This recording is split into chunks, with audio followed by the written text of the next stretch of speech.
changed to. I call Stuart Smith. Thank you, Mr Speaker. Well, it's a pleasure to speak on the Taxation Annual Rates 2015-16 R&D Remedial Matters Bill. And tax does matter, Mr Speaker. A good tax system is essential in a modern democracy. There are certainly tax systems in less than desirable political systems, but it really matters that we get a tax system that delivers government enough money to provide the goods and services that a government needs to do and enable to support the people that can't support themselves, whilst not putting an impediment on business and investment.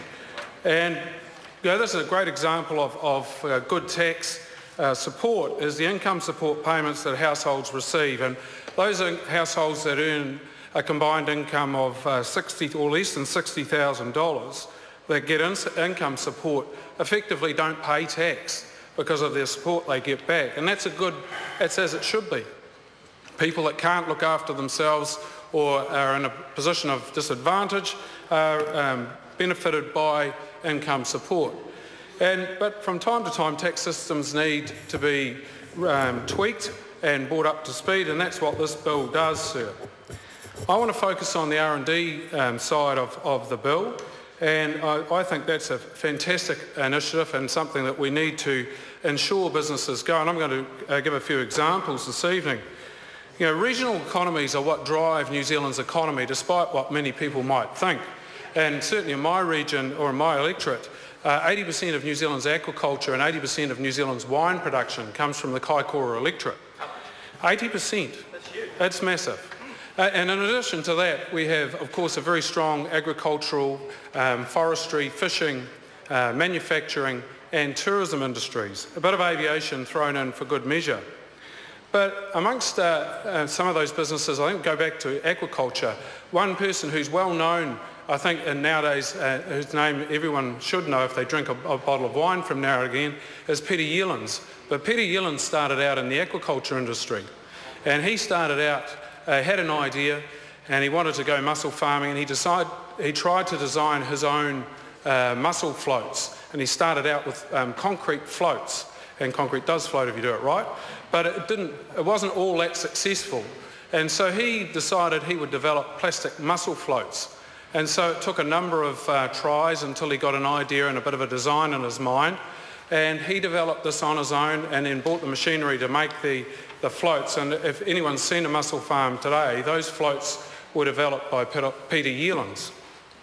But that took a lot of investment and it took time. And he put all of that money in himself, a number of iterations before he got something that worked properly.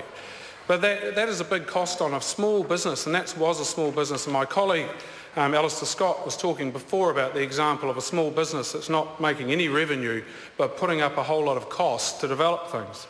Peter, of course, has gone on to the wine industry now, and that's a very innovative wine industry, and Peter has now got the largest solar array and on private hands on the roof of his winery. In addition to that, he's developed other innovative ways to generate energy.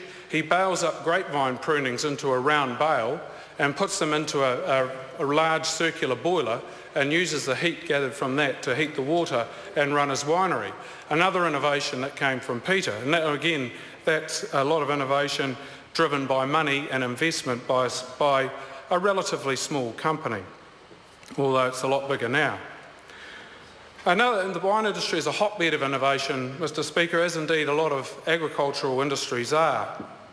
In the wine industry, stripping the grapevines when they've been pruned, that's taking all the wood, all the canes out that aren't required, is the most physically demanding job in the vineyard.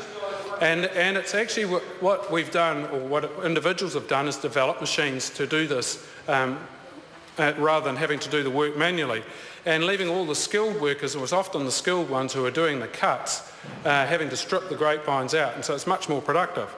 And there was a Walter Langlois who designed a stripping machine, which are two counter-rotating tyres, car tyres, that the machine's driven along above the trellis, and it strips all the vine trimmings out, and they go through a mulcher. So that was a good innovation. And he developed that in his backyard after having a small vineyard and deciding there had to be a better way. Once again, He invested the time, he invested the energy, and had a number of trials before he got the right thing. But the Climber Group has developed a far more sophisticated machine now, which does a fantastic job, and they have developed that over a number of years, and they now sell that all around the world, in all the wine growing regions around the world. It's a fantastic piece of machinery.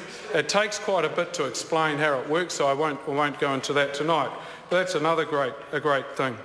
But the pruning of grapevines, we might think, is something that will never be out of manual work, but in fact there's quite a lot of work going on through, I think it's Canterbury University's engineering department, designing a robotic pruner. And one of the big problems they had in designing this pruner was getting a viable 3D image of the machine, of the grapevine, so that they could make a decision as to which canes to cut. And the problem with it was shadow in the canopy, so they decided have designed a shroud that goes over the trellis to keep the daylight out, and the 3D cameras. Yes, I'm pulling it in. This is all tax credits, Mr. Speaker. Pulling it in, they wouldn't. Yeah. Order. I anticipate what the member's point of order is. I've indicated to the Speaker that he should sit down, please. That he should bring his contribution back to.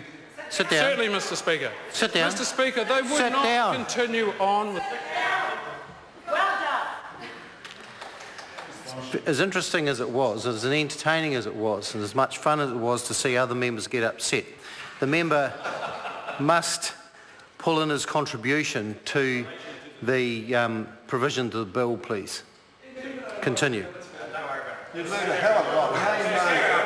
Mr. Speaker, I was certainly hoping, Mr. Speaker, that a number of my colleagues enjoy a glass of wine. I rather thought they might like to know what went into it. And, Mr. Speaker, the point is that innovation is driven by people making an investment. That investment costs money, it costs time, and it's often the small businesses that are doing it. And that's why these tax credits are so important. So, Mr. Speaker, there's so many aspects of this bill that I could talk on, but I think actually R&D is the most important part of it. And it's one thing that a national government will support. We've heard a lot of talk this evening about a tax that we don't even have, capital gains tax. So, Mr. Speaker, I thought that's quite broad, but can I broaden my argument out to why and why we shouldn't have a capital gains tax, Mr. Speaker? A capital gains tax would be all very well if it covered every aspect like the family home, but of course the people who are advocating for a capital gains tax don't want that to be a part of the system. And why is that? Well, the simple taxes are the best, and capital gains has a major problem. It's very lumpy. You only gain the tax when the property's been sold.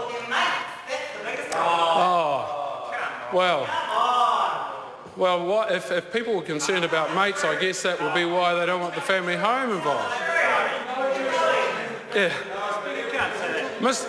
Mr. Speaker, I think it's a good demonstration of good, simple tax system shouldn't include a capital gains tax. So, yeah, well, actually I know quite a bit about Carbonscape's, another industry in Marlborough, which is it's still in the innovation stage, and that company has yet to make $1 from selling anything. And it has developed a system where through microwave technology, where it can make coke to go into high-grade steel making. Now, that company has spent a lot of time and money developing that technology without $1 from income.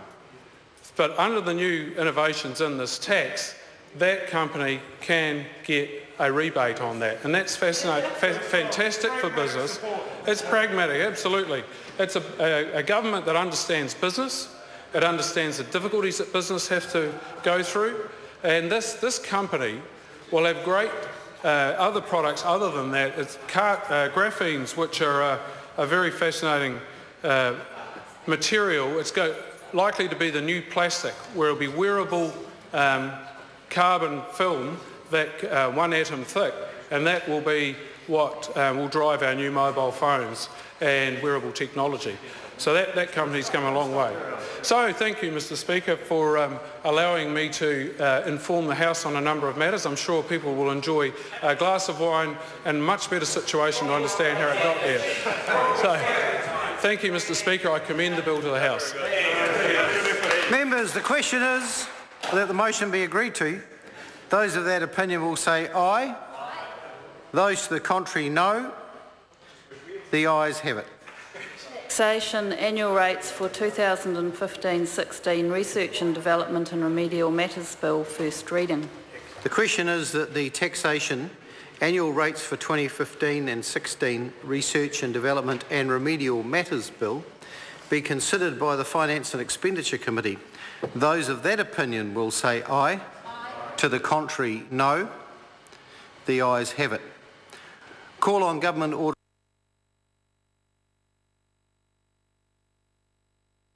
Call on Government Order of the Day number 2. Statutes Amendment Bill number 4, interrupted debate on second reading. Members,